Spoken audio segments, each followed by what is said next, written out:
Welcome to tele info. मंडप के बीचों बीच शहनाइयों की गूंज और पंडित जी के मंत्रों की ध्वनि के बीच जैसे ही अग्नि प्रज्वलित हुई, वैसे ही पूरी हवेली एक अजीब सी बेचैनी और रोमांच से भर उठी थी। हर कोई यही सोच रहा था कि आखिर आज प्रार्थना और शिवांश का विवाह बिना किसी बाधा के संपन्न होगा या फिर कोई नया तूफान उठेगा, क्योंकि अब तक जितनी भी रस्में हुई थीं उनमें हर बार कोई ना कोई रुकावट, कोई ना कोई चाल सामने आई थी। और सबसे ज्यादा चिंता बुआ मां को थी, जिन्हें इस रिश्ते पर पहले ही संदेह था।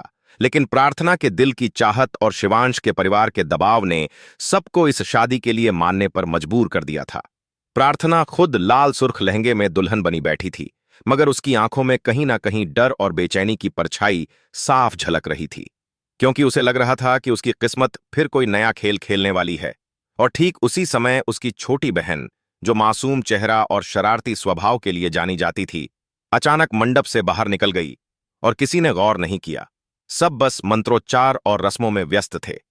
लेकिन वह बहन अंदर ही अंदर कोई बड़ा कदम उठाने का निश्चय कर चुकी थी। उसका दिल मान रहा था कि यह शादी प्रार्थना की जिंदगी को नर्क बना देगी। इसलिए उसने कुछ ऐसा करने की ठान लिया जो सबको हैरान कर देगा। बाहर जाकर उसने दुल्हन का पूरा जोड़ा, नकाब और घूंघट तैयार रखा था, और पल भर में उसने खुद को प्रार्थना जैसा रूप देकर दुल्हन के जोड़े में बदल लिया। इधर मंडप में बैठे शिवांश को कुछ भी भनक नहीं लगी। वह तो बस खुश था कि आखिरकार वह अपना घर परिवार और समाज सबके सामने प्रार्थना को अपनी पत्नी बनाने जा रहा है। लेकिन बुआ मां की आंखों में अचानक ही अजीब सी चमक आई। उन्हें लगा कि दुल्हन के हाव भाव बदल गए हैं। यह प्रार्थना नहीं कोई और है। और तभी पंडित जी ने जब कन्यादान का आह्वान किया तो प्रार्थना की बहन नकली दुल्हन बनकर वहां आकर बैठ गई और सब रस्में उसके साथ शुरू हो गईं। असली प्रार्थना को उसने कमरे में बंद कर दिया था ताकि कोई भी सच न जान सके। इधर बुआ मां बार बार दुल्हन का चेहरा देखने की कोशिश करती, लेकिन घूंघट इतना गहरा था कि पहचान पाना नामुमकिन था। पंडित जी मंत्र पढ़ते रहे, फेरे शुरू हो गए, और हर फेरे के साथ बुआ मां का दिल और बेचैन होता गया। उन्हें लग रहा था जैसे कोई बड़ा छल हो रहा है। जैसे ही 7 फेरे पूरे हुए और शिवांश ने दुल्हन की मांग में सिंदूर भरा, तभी बुआ मां अचानक खड़ी हो गईं और जोर से चिल्लाईं, रुको, ये दुल्हन प्रार्थना नहीं है। उनके इस शब्द ने पूरे हॉल में तूफान ला दिया। सबकी आंखें दुल्हन पर टिक गईं और दुल्हन के रूप में बैठी प्रार्थना की बहन के हाथ कांपने लगे। चेहरे पर पसीना छलकने लगा। सब लोग दंग रह गए कि आखिर सच क्या है। तभी बुआ मां ने पल्लू पकड़कर उठाया और सामने आई प्रार्थना की बहन का चेहरा देखकर सब हैरान रह गए। शिवांश तो एक पल को जैसे पत्थर बन गया।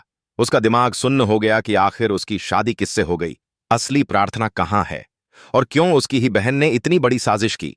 इधर कमरे में बंद प्रार्थना दरवाजा पीटते हुए रो रही थी और चीख चीख कर कह रही थी कि उसे बाहर निकाला जाए, लेकिन आवाज इतनी हल्की थी कि शोरगुल में कोई सुन नहीं पा रहा था।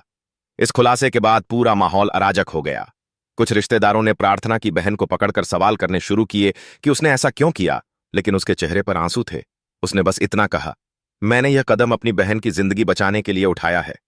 यह सुनते ही सब सन्न रह गए। अब सवाल यह था कि आखिर किस खतरे से प्रार्थना की जिंदगी बचानी थी, और क्या वाकई इसके पीछे कोई गहरा राज छिपा है। शिवांश का चेहरा गुस्से और सदमे से तमतमा उठा था। वहीं बुआ मां के चेहरे पर एक तरह की संतुष्टि थी कि उनका शक सही निकला और इस शादी का सच सबके सामने आ गया। मगर असली प्रार्थना को कौन और क्यों बंद करके बैठा है, इस रहस्य ने पूरी कहानी को और भी खतरनाक मोड़ पर ला खड़ा किया। और जैसे ही असली प्रार्थना को कमरे से बाहर निकाला गया, उसकी आंखों में आंसू थे और दिल में तूफान। उसने सबके सामने चीखते हुए कहा, यह सब झूठ है। मैंने अपनी शादी खुद चाही थी। मेरी बहन ने मेरी जिंदगी का सबसे बड़ा फैसला मुझसे छीन लिया। अब पूरा परिवार 2 हिस्सों में बांट गया। कुछ लोग प्रार्थना की बहन को सही मान रहे थे कि उसने बहन की भलाई के लिए कदम उठाया, तो कुछ उसे गुनहगार ठहरा रहे थे कि उसने पूरे परिवार की इज्जत दांव पर लगा दी। पंडित जी भी अवाक खड़े थे। उन्होंने तो कभी सोचा भी नहीं था कि मंत्रोच्चार के बीच इतना बड़ा छल हो सकता है। और इसी बीच बुआ मां ने साफ शब्दों में कहा कि यह शादी अमान्य है क्योंकि इसमें धोखा हुआ है। अब सवाल उठ रहा था कि शिवांश किसका पति है, प्रार्थना का या उसकी बहन का। और यही वह पल था जब रिश्तों की डोर सबसे कठिन परीक्षा से गुजर रही थी।